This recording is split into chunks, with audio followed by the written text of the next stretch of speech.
Hello students, hope you all would be studying nicely, preparing well for your exams. Today we will be starting a new lesson in your English second English grammar portion, and the name of that new lesson is verbs. But the kinds of verbs that we are going to study is infinitives. Although infinitives it is written, but all kinds of verbs it is given in your book. The title of the lesson is infinitives, but near about all kinds of words are given here. Means it is the start of infinitives, isn't it? And after this lesson, we will start a new lesson that is also of verbs, and there we will be knowing what are gerunds and participles. That is also a kind of the kinds of verb, but that is a next topic. It's a new topic, and I hope you will enjoy that topic. Very nice topic. It is gerunds and participles. But today we will be starting about verbs and the kinds of verbs, and then we will be just here in the last we will be doing infinitives. But before infinitives, so many kinds of verbs are there. We have to study. First is verbs. First of all, what is verb? Verbs denote action. Verbs always denote action. If we say come, go, sleep, study, walk, laugh, express, etc. Many more verbs can be there.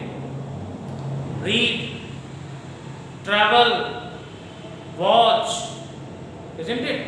Or sleep, run, write.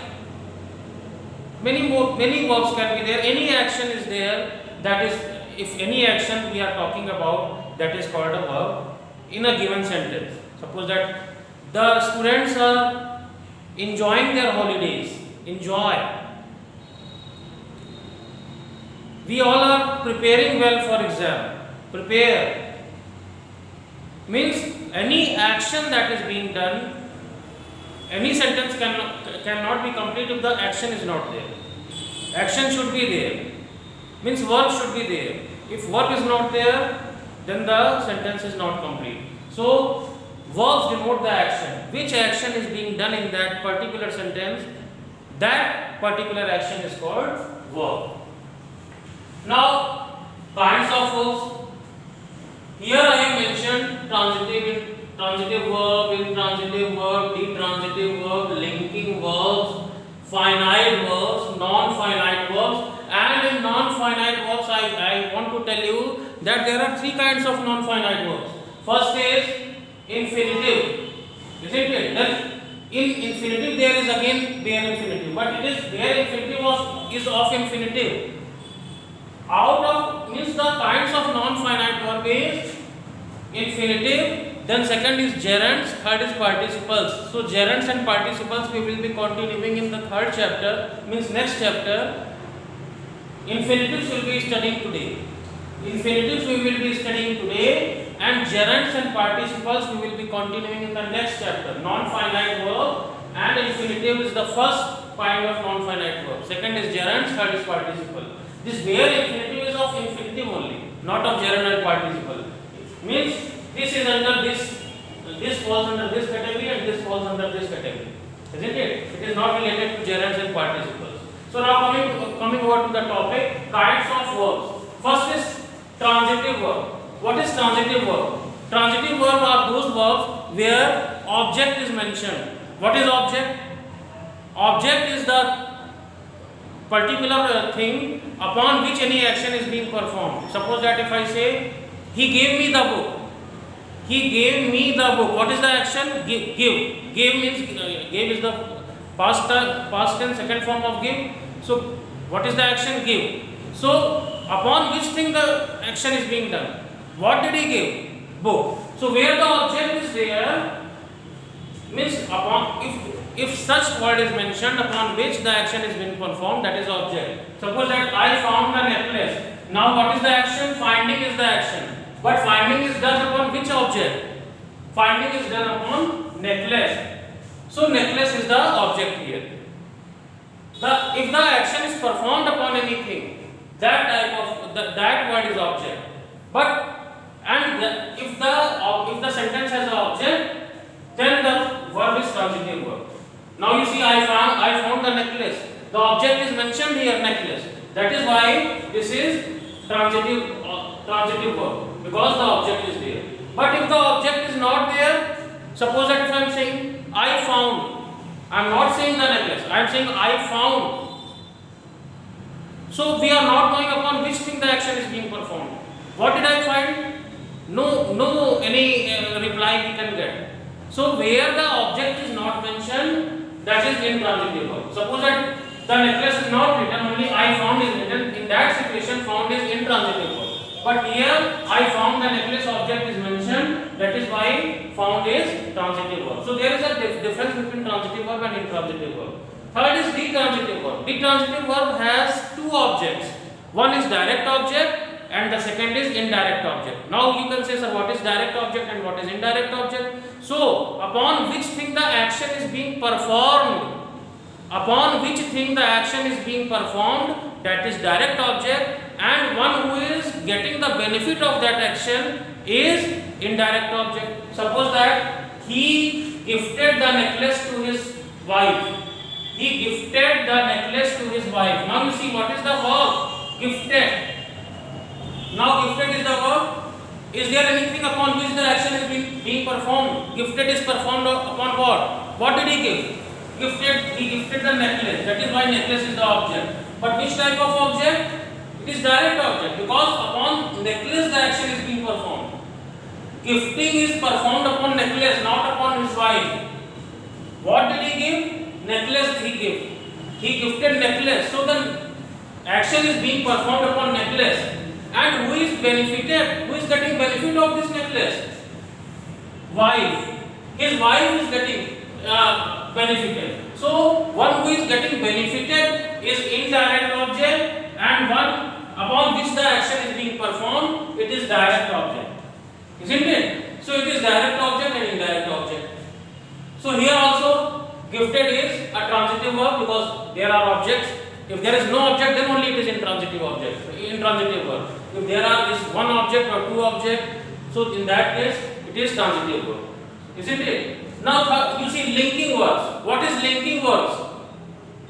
Linking words, they are used to just relate to the subject, to its complement. Suppose that if I say Zoha is a girl. If I am saying Zoha looks pretty. Now you see here, looks. It is only used to join the subject and its complement. Pretty is come for Zoha, and that is why looks is just joining the subject and complement. The cake tastes delicious. Now you see, what is the subject? The cake, and what is its complement? Delicious, and taste is the verb, but it is only just used to link these things. So that is why when the verb is just linked, one verb is used to link the subject and its complement. In that case, the verb is linking verb. Now here looks is linking verb, taste is linking verb, isn't it? This is linking verbs. Now you see finite verbs. What are finite verbs? Finite verbs change their form according to the tense, according to the number. Suppose that if I say a child is studying. So you see here, a child, if I am saying, then I have said is studying. But if I am saying the children, then I will say are studying. Children are studying. Just I change the form. Is has been changed into are. Suppose that if it is given here, he studies well. You see here, he studies well. But if I am changing the number, you see, he is changed into they, then studies will be converted into study. Where the verb changes according to the number or their tense or according to their form, in that case, those verbs are finite verbs. So studies is finite verb, isn't it? Play is finite verb, whose form can be changed, that is finite verb. And now the topic which is non-finite verb, it is given also, and non-finite verb. There are again in non-finite verbs, there are three kinds of non-finite verbs. So in this chapter only one type of finite verb we will be studying, infinitives. Second is gerunds, third is participles, that we will be studying in the next chapter, into the next chapter. Here we will be studying infinitives. What are infinitives? Infinitives are the verbs which do not stand by their own. We have to use to before the verb. Suppose that to play, to study, to dance, to learn, to sing, to eat, to watch, to go, to walk, to travel, isn't it? To explore. So where to is mentioned in the sentence, in any sentence, if to is mentioned before the verb, that is infinitive. Suppose that it is easy to learn English. Now you see here, learn has not come along here. I have mentioned to. It is easy to learn English. So where to is mentioned, that is non-finite verb. I want to go to Lucknow. To go.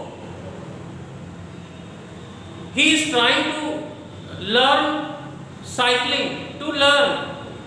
Where to is mentioned before the verb, that is infinitive. But sometimes in infinitives also to is not used. To is not used before infinitives. And one more thing is there. Infinitive is a non-finite verb. So non-finite verbs doesn't change their form. If it is singular, if it is plural, if it is present tense, past tense, future tense, any form it is there, of it is singular, plural, any gender. So, but their form will not change, isn't it? It is easy to learn English. I want to learn English, suppose that if I am saying, but if I am saying they, then also I will say they want to learn English. I will not say they want to learning English or learned English. No. He is trying to work hard. They are trying to work hard. In both the case to work. So in non-finite verb, they do not change their form. According to subject, number, tense, they do not change. So here to is there. Infinitive. Then again in non-finite, three types of non-finite are there. First is infinitive. So in infinitive we use to. Either it is singular, plural, we use to. But sometimes infinitive comes without to. To is not there. So in that case, that is called bare infinitive. Suppose that if I say I saw her cross the road. Now so you see here, cross is infinitive, but I am not using I saw her to cross the road. I saw her cross the road. Isn't it? So such type of infinitives are called bare infinitives. Suppose that if I say, how dare you cross your limit? How dare you? Dare. Now, dare is an infinitive. But before dare, I am not using to. So, if the infinitive has come in the sentence without to, that is bare infinitive. One more type of infinitive is anaphoric infinitive. Isn't it? So, anaphoric is, I am writing here, anaphoric. Anaphoric. Suppose that if I asked, do you want to have coffee? Then if you say yes, I want to. Only you used I want to. You did not use I want to have coffee. You are saying yes, I want to. This is anaphoric because only in to you have it is all hidden to have coffee. To is it have coffee is hidden in to. So where the thing is hidden, that is anaphoric infinitive. And one more kind of infinitive is split infinitive, where the infinitive is just split in two parts. Suppose that I request you to kindly allow me leave. To kindly allow me leave. Suppose that you see here. To allow is there, and between to and allow one adverb is coming. So if any adverb is coming between the infinitive and the main verb, so that is a split infinitive. So it is there are three types of infinitive, four kinds. One is general infinitive, then bare infinitive, then anaphoric infinitive, and then split infinitive. So hope you understand. If there is any problem, we can discuss on WhatsApp. Thanks for watching and have a wonderful day.